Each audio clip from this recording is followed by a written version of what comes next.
There's definitely a stress response component with the harsh blue, and just to provide sort of a simple overview of what I was saying before of the harmful or less harmful blue light, we can provide this a simplified explanation, which is there's darker blue and then there's lighter blue, and that's sort of this wide spectrum.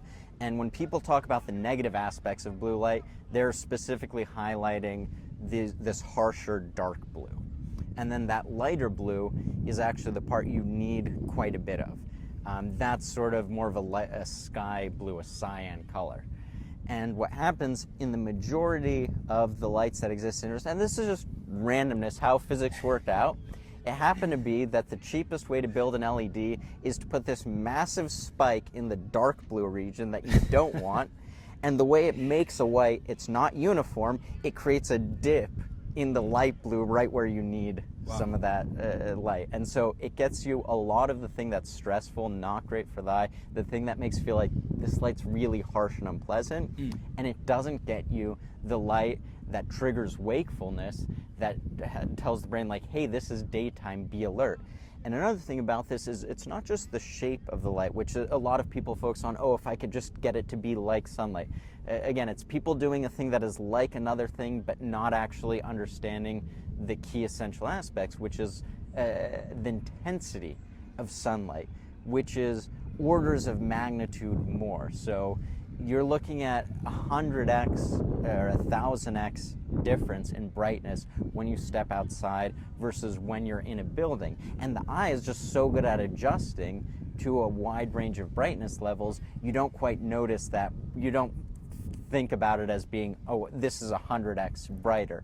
And so you don't actually realize it, but it's as if you're living in a bit of a cave as well. Even on a cloudy day, from what I understand, it's significantly brighter than if you are inside. That's right, yeah. That's amazing. And so you can measure brightness in lux, and so bright direct sunlight, you're going to be at 100,000 lux, a cloudy day, 10,000 lux, and even a cloudy day in a dark city, maybe in the winter, you still might be at 1,000 to 3,000 lux. And if you're 1,000 lux indoor, that's sort of, hospital, lab level of that. That's quite bright. Regular office, you might be 500 or so. And in the evening, in a darker room, it might be 50 to 100. And this is very easy to measure. This isn't some secret thing. Any phone has a brightness sensor on it. So there are tons of apps. You can look lux meter, brightness meter. And you can go and you can point your phone around, and wherever you are, if you're curious, then you can see how bright is this environment.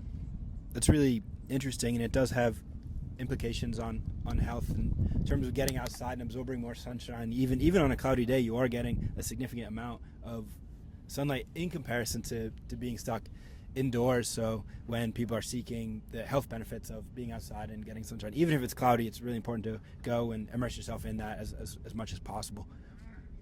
Yeah, absolutely. One challenge is that if it's cloudy and it's extremely cold, if you're in Minnesota in the winter, realistically, you're not going to be spending much time outside.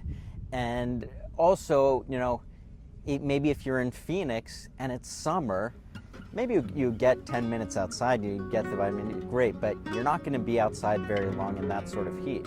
And so that's where I think a lot of the products come in, where you'd say, hey, control your indoor environment, make that better, because realistically, unless you live in very particular areas and have a very particular lifestyle, most people still end up spending a decent amount of time inside.